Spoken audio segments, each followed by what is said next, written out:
Hello, once again, ladies and gentlemen. In this talk, I will cover the fourth part of my Amanita Muscaria experiences that I went through during my time in New Zealand.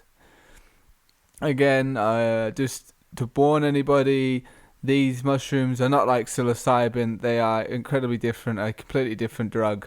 If you are considering taking these, make sure you do extensive research and you have a sitter, and really treat these powerful mushrooms with respect.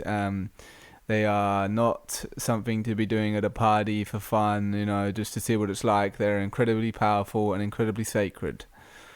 Alright, so to bring a transformative cycle of tripping to a close, I decided to have one more round of the Amanita Muscaria. Initially, I had planned to embark on this quest with a friend and initiate them into the realms of mystical mushroom experience. Alas, a few days before the day we had planned, my friend became sick with a strong cold, and despite efforts to bring him back to health, on the morning of the day he decided he was not well enough. This was to be my sixth trip with the Amanita Muscaria. The two previous to this were of lower doses and did not justify right up in themselves, and I will cover them slightly where appropriate in this talk. So once more, I was left to plumb the depths of consciousness alone. Maybe there was a higher reason for this, for I was still yet to experiment with high dosage group tripping with the mushrooms. Given how they seem to be a hugely internal affair, I am curious to see how having someone else around would be of benefit. Perhaps it could be useful for in case you end up running around the bush half naked in the middle of the night, as with my first experience. Another possibility is that having someone else around who is also on the same brainwave could amplify the intense energies being generated, similar to how with meditation or qigong, the more people, generally speaking, the stronger the energies. With this though, I was glad to be alone, for this allowed for carefree expression of my body and voice. I set aside a whole day for the trip, and a day after to digest the experience. On the morning of the 6th of the 10th on the 18th, I had a light breakfast and gathered my mushrooms together and made my way to the current living quarters, which was an old bus with a building built around it, and it even had its own fireplace. The bus is located in a beautiful valley on an eccentric farm that I have been spending most of my time in New Zealand at. With the beautiful bush surrounding me and the sounds of birds gracing my ears and a brilliant sunny day, I couldn't have asked for a more perfect setting. As usual, I set up the arrangements for an opening ceremony. I said a short prayer, set the intention for discovery, healing, reprogramming, and psychic phenomena, and began my trip. At approximately 9:30 a.m., I ate about 8 grams, and within 30 minutes, the first interesting thoughts were, I could create bliss for myself by thinking it. Can reprogramming be done almost instantly? Have faith and trust in the universe, and detoxification of radiation is important. Grounding. I was excited to see what the day would bring, as I was getting very useful and positive thoughts already, but it wasn't too long before the initial burst of information, before I began to feel a bit tired. I remember how on my fourth trip I fell asleep and had an incredibly useful dream. I figured that perhaps the same would happen. At approximately 10:45 a.m. I had lain down and went to sleep. I fell asleep very easily. My prediction was absolutely correct, and I ended up having a truly amazing, long, vivid, and revelatory dream. The first scene was one where I was alone and working on clearing and pain in my body. Once I'd gotten so far with this, there was a point where I could hold enough love to be able to graduate from this level of reality. This was portrayed a lot less brilliantly than my first experience, yet the simpleness of its portrayal had added benefit of it being more practical. I was shown how humanity had been going through a collective dark night of the soul, but now, given the times we are in, it is now possible to see the light once more.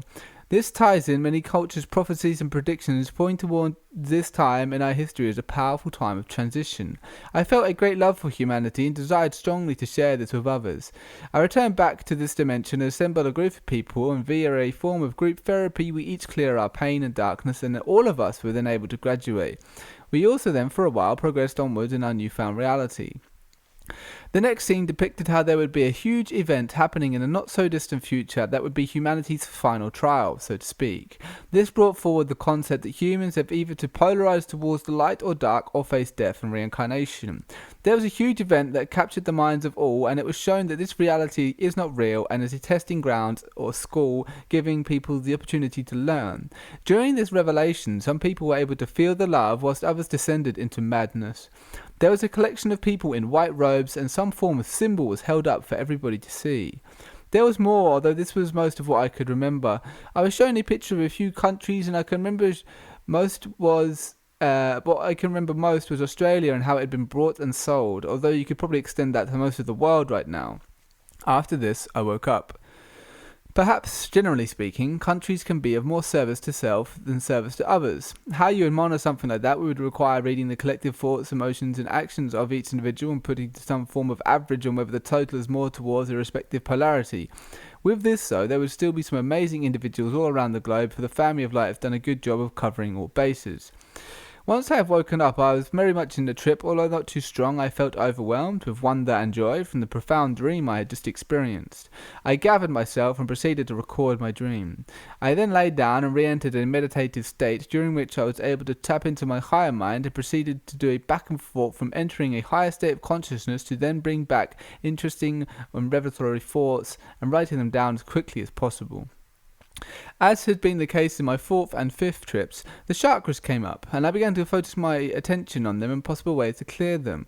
On my fifth trip, I was exposed to extensive knowledge about the chakras and had an experience with the feeling of the vastness of the rotation of the chakras themselves. What was revealed to me is that each chakra, as it passes by the body on its constant rotation, picks up a package of information about ourselves, which is a combination of our current state of mind, our subconscious beliefs, and our mental, emotional, physical, and spiritual health.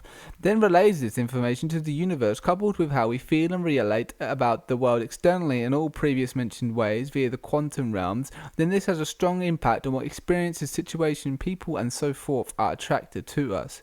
This, of course, is intertwined with every other human and makes for a complex web of interactions happening around us at all times. I believe for most people the rotation is very slow, resulting in less energy and somewhat weak powers of manifestation. I believe a hugely overactive chakra is less common but still results for a large part of problems facing humanity. An example of an overactive sacral chakra would be a strong, insatiable hunger for meaningless sex with endless partners. Most people have lost their balance and are functioning at a much lower percentage of potential than what their bodies can achieve. Only the few who have undertaken sincere self-work are able to achieve something that does not appear to be a given birthright of being a human in this world at this time. When a chakra stops spinning completely, then we die. For example, a heart chakra that stops spinning could result in a fatal heart attack. I also came across the thoughts that when we are eating, our current state of mind, subconscious beliefs, and our mental, emotional, physical, and spiritual health is relayed to the food. Also, when we are in touch with our bodies and we have our chakras balanced, we would be able to test information, events, foods, and people via our chakra system and our body and read its signals and messages that is relayed to us. Getting back to the experience at hand, I was then focusing on my root chakra, which is a chakra I believe I have work to do regarding clearing and unblocking. I proceeded to go through life and was reflecting on the relationship I had with the world and my parents. I came to the conclusion that there must have been a time where I first had the thoughts on the world such as, I have to work to live, or it's not okay to cry, or it's not okay to express feelings. These thoughts may have also had an impact on all other chakras, but relate to the very basic things to do with being a human on the world at this time.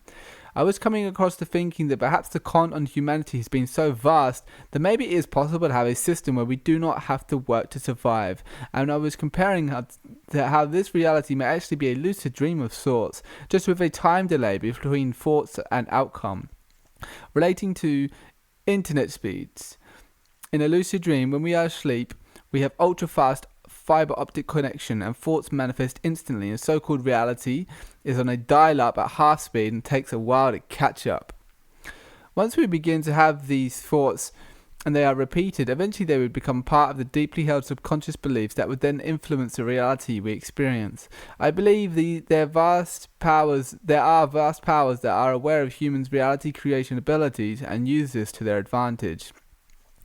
A collection of affirmations that I plucked from my higher mind that was focusing on my root chakra and possible blockages are: 1. It's okay to cry. 2. It's okay to love. 3. It's okay to be loved. 4. It's okay to show feelings. 5. It's okay to have friends. 6. It's okay to laugh. 7. It's okay to be naked. 8. It's okay to dance. 9. It's okay to be happy. 10. It's okay to have fun. 11. It's okay to wonder. 12. I do not have to work to live. 13. I am loved. 14. I am safe. 15. I am free. 16. I love my body. 17. I love my family. 18. It's okay to sing. And notice how they're all very simple, and the reverse destructive affirmation was more than likely acquired when very young. This knowledge was coupled with the information on how we can program each other. For example, showing or expressing pain when someone shows wonder, crushing their curious spirit with our collective pain. Taking into account the architects of the matrix control system and how it would be possible to read someone's thoughts and detect what particular frequency or vibration is emitted when someone expresses a positive feeling, thought and emotion, to then program people to unconsciously express the negative opposite when detecting the above mentioned expression would not be beyond these forces. I was going across fault lines such as how the individual may have to go through a personal dark night of the soul, and depending on how quickly they come through this will rely on how fast the entity can learn lessons. This relates to individual soul character. Once through the darkness, one is able to live in the divine. This brings with it truly wonderful things reaching into the furthest corners of our imaginations. The divine is constantly reaching out to all those who desire to answer the call. Just as the matrix looks after its own, the divine does the same. To live in the divine requires faith. It was interesting to notice how I could bring myself to states of ecstasy and wonderment, but after a successive string of positivity, one single negative thought brought my vibrations down. I would speculate that if you were to come to this positivity by sincere, grounded self-work, then one single negative thought will not have the power to lower your vibration. As the mushrooms do assistance appears to be ungrounded and subject to vast fluctuation. I have also experimented with creating feedback loops, which then relate to the subconscious, creating a positive mental landscape. Then the thing that snaps the cycle is old wounding or blockages, providing a form of leakage. Here follows a collection of what I experienced. 1. I experienced in my mind's eye a wheel of infinite thoughts and how we are constantly selecting just one of these thoughts. 2. How we influence the thought patterns of all people we are in the proximity of, and to a lesser degree, all of humanity. 3. A big part of what I was contemplating was to show love when someone's wheel lands on pain and is expressed towards you. Challenging indeed, as we have to not be taken advantage of at the same time as we're not increasing the total pain by projecting our own shadow. 4. We are so close to transition and being elegantly moved between situations to bring forth the necessary lessons we require. 5. When on the trip, we are faced with lessons incredibly fast. The challenge is to bring something back. 6. I drew a tunnel of darkness symbolizing humanity's current situation, and with light love at the end of the tunnel, it is possible to live in the divine love right now. 7. The divine will not allow you to die if it needs you to be alive, but it's up to you whether you live this life in rags or within prosperity to your needs. 8. Something put in place now can have effect in months to come. 9. Have to be aware of loving the fate matrix world, or materialism. 10. We are in this reality to know what love feels like. We progress when we feel love all the time. To do that requires clearing past pain, trauma, which is only possible if humanity itself is at a certain point where not more pain is being generated rather than love. This is constantly measured by the thoughts that are generated by the individual. The method I used to get these thoughts was to lie in a meditative state, enter higher consciousness and quickly write down what I found. I repeated this many times. This is something I have done before this trip while sober, but at a much slower rate. It was not long after these outbursts of information that I decided I would see what eating would be like, something I've only done at the end of trips. This initial experience was interesting, and I noticed how long you can actually chew food, for which was a lot longer than I thought. I do believe, though, that eating was not a good idea and may have resulted in the trip shortening in duration and weakening in intensity. The last notable things I write are: 1. The dark night of the soul is being artificially extended by hostile forces. Ultimately, this benefits the highest level of divine that learns from all experience, but for all of us down here in this level of reality, this is producing negative effects. 2. I will stay alive and have a great time because the divine needs me alive, and if it needs me alive, must love me and will take care of me. Have faith. 3. I love every atom in my body. 4. Reality should be like a lucid dream whereby we manifest things effortlessly. 5. Because this reality is so out of balance and has been for so long, the divine team has been sent in to assist humanity. Part of this involves converting pain into love. 6. To attract people who openly love you, you must openly show love at all possibilities. 7. I feel like I need to cry, but crying is hard. I wish I could cry. 8. We are to continue to evolve with our emotions. After this, I noticed the trip amplifying down in magnitudes and decided that the mushrooms had taught me all they could for now. I then went down to my friends in the other part of the property and engaged in some very interesting conversations around the fire until they all went to bed and I was left contemplating on my own for a long time. Conclusion. Once again, I was able to tap into vast knowledge through my higher self. I have a feeling, though, that this will be my last trip for a long time, and it feels the mushrooms now, throughout our encounters, have shown me a few tricks and insights from which I can now develop and bring into manifestation. I am sure that it's possible to be able to attain these high level of consciousness and insight completely sober, but to do so will take dedication and training. I am honoured to have this possibility to be able to progress along the spiritual journey that is discovery of the self. So for now, the mushrooms will stay on the shelf until I get the calling once more. And again, with everything that I report back on these trips, it's good to just take them kind of like a rumour. They are not gospel. I cannot validate that these are the things I speak about are 100% true.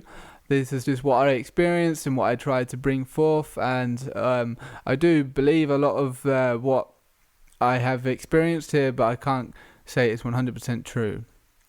So that will be all for this talk. I hope you enjoyed hearing about my most recent experience. Maybe I will do another Amanita Muscaria trip again, but I'm in no rush. I'm in a very good state of mind at the moment, getting on with some good projects, so I don't feel like I have the call right now, but maybe sometime in the future. Who knows? Goodbye.